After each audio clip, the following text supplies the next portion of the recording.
It's Friday, September 5th, 2008, and it's Hempstalk weekend in Portland, Oregon. I'm your host, Radical Russ Belville.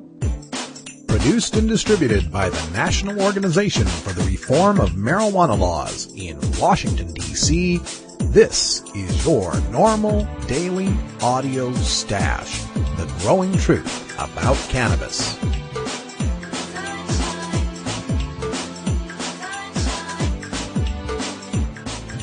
Welcome to the most popular podcast regarding marijuana in all of America and all the world, featuring interviews with scientists, politicians, doctors, prohibition policy activists, regular cannabis consumers, musicians, and NORML staff and NORML's board of directors, along with music and comedy no other podcast can offer.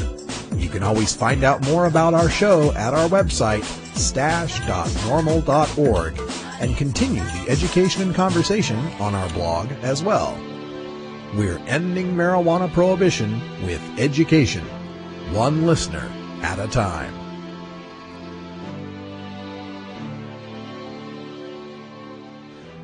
The podcasting and blogging technology for the NORML Daily Audio Stash is provided by Red Aphid Interactive Media.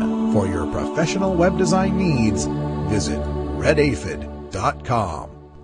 Hey Stashers, as you can tell from the intro, I'm pretty stoked about this weekend. It's the 4th annual Portland Hempstalk. Time for the Rose City to shine and show what a great cannabis community we have here in the Pacific Northwest.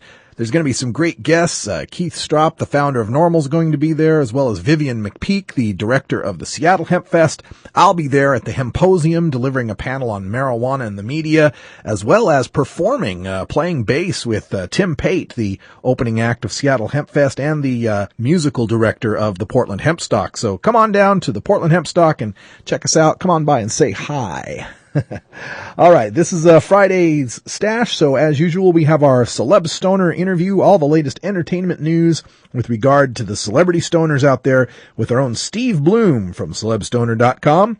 Also, we'll be visiting with Tim Pate, the aforementioned musical director of the Portland Hempstalk, with some more details on the bands and the festivities taking place in Portland this weekend, and a special surprise interview with John E from the group OPM, which stands for Open People's Minds. They've got a new album that just dropped this week, and we'll be featuring one of the tracks from that album in our musical break, a song about legalizing weed, something we can all get behind. All right, folks, in the traditions of Portland, Oregon, it's time to break out the volcano vaporizer and 6 or 7 of the best strains you've ever had and enjoy your NORML Daily Audio Stash.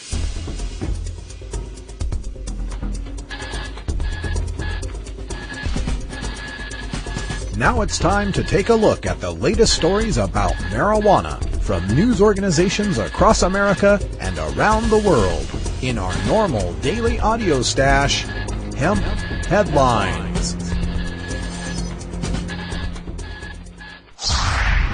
Killing of mayor's 2 dogs justified, according to Sheriff's Office. From the Washington Post. The Prince George's County Sheriff's Office has concluded in an internal review that its deputies were justified when they shot and killed 2 dogs belonging to the mayor of Berwyn Heights during a July drug raid, Sheriff Michael Jackson said yesterday. The sheriff said that one dog was engaging an officer and that the other was running toward a second officer at the time the black labs were shot, but the ruling did not satisfy the mayor, who said the inquiry was incomplete and misleading. According to the necropsy, 7-year-old Pate was shot 4 times, twice in the chest and twice in the head. One of the shots entered through his mouth and lodged in the back of his neck. 4-year-old Chase was shot twice. One bullet entered the dog's back left leg, then lodged in his right back leg. Then the other entered his side and passed through his chest. Mayor Calvo said, quote, "The report confirms what me and my family saw, heard, and lived, and it makes it clear the sheriff was not telling the truth." End quote. He said the number of gunshot wounds to the 2 dogs indicates that the violence used in the raid was, quote, "unbelievably excessive," end quote.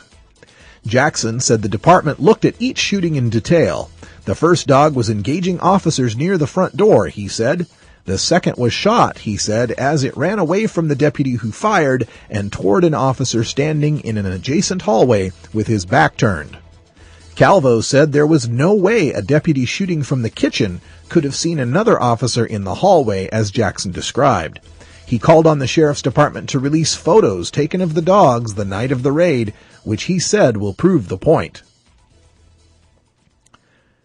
The sheriff's office did this internal review without interviewing Mayor Calvo or his mother-in-law, both of whom sat in handcuffs near the collecting pool of blood from the first shot dog. What did they expect the officers involved in the raid to say? That the dogs were not threatening and the second dog was actually running away, as Mayor Calvo asserts?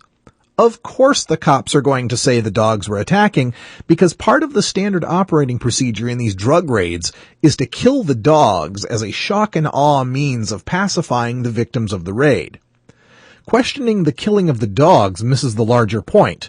Are the police ever justified in breaking in and terrorizing citizens over marijuana? There was more violence committed by cops in that drug raid than is committed by 1,000 stoners in a year.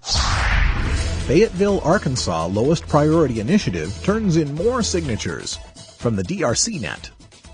A municipal initiative that would add Fayetteville, Arkansas to the growing list of cities and counties that have adopted lowest law enforcement priority initiatives for adult marijuana possession offenses appears headed to the November ballot after organizers handed in nearly 1,000 new signatures last Friday.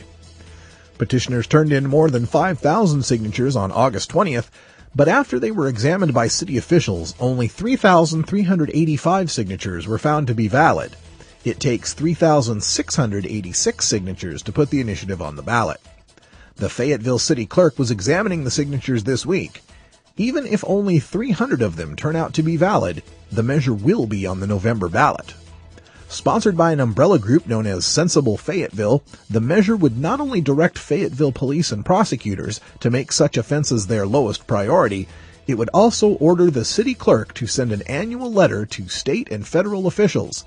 That letter would say, quote, "The citizens of Fayetteville have passed an initiative to deprioritize adult marijuana offenses where the marijuana is intended for personal use, and request that the federal and Arkansas state governments take immediate steps to enact similar laws." End quote. The letter would be sent each year until state and federal laws change. These municipal lowest priority initiatives are a good first step in getting involved in marijuana activism. Check with your city clerk to find out if initiative petitions are valid in your city and how many signatures you need to collect. This isn't just for big cities. Small towns are the perfect place to begin these initiatives. Even if you don't gather enough signatures for the ballot, you've brought up the issue to people who've never thought about it. If you get on the ballot and lose, well, you've forced people to make a decision about marijuana. And if you get on the ballot and win, you've struck a huge blow to the drug war lie that average Americans don't want to see pot legalized. Contact your local NORML chapter or national NORML at NORML.org, and they can help you with getting all the legalese together. Good luck to you all, and good work, Sensible Fayetteville. High Life, Medical Marijuana's Boomtown, from ABC News. It's estimated that $143 million in medical marijuana sales have netted $11.4 million in state and local taxes annually, based on registered businesses, California State Board of Equalization spokeswoman Anita Gore said. And those estimates are small compared with those in a 2000